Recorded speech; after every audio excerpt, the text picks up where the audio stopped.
This is a Wunjo Strategies painting tutorial. I'm your host, Heather Wiley. To start, gather your supplies.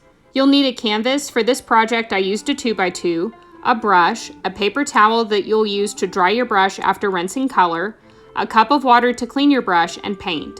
I used 10 colors for this project: teal, navy, light green, light blue, dark green, tan, orange, red, white, and burnt umber.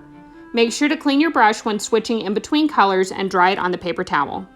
Today I'm going to paint a little crab. I have drawn out the design on my canvas because it's a little bit more complicated.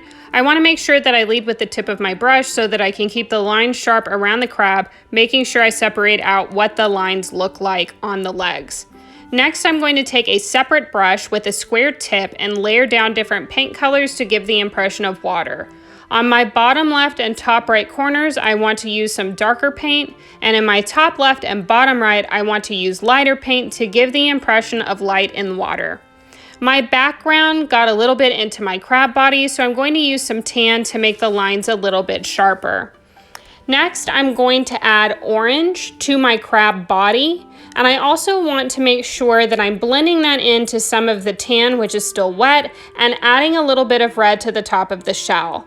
I'm going to use the orange color on his claws and on his arms, making sure that where the joints connect, I use a little bit of red for darker shading.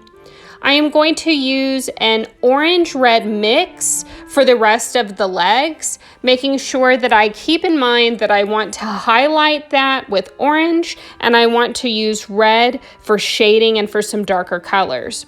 When you are painting the tiny legs and the arms of the crab, make sure that you're leading with the tip of your brush so that you can keep your lines sharp.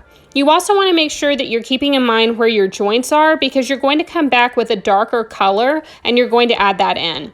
I added burnt umber, and I'm going around making sure each of the joints plug into the crab body and into each other. I'll use that same color to give him eyes, use a little bit of white for highlighting on the crab claws, on the top of the shell, and on each leg joint, and you're done. Thanks for watching this quick tutorial. Please follow me on Instagram and Twitter. Until next time, stay kind and seek joy.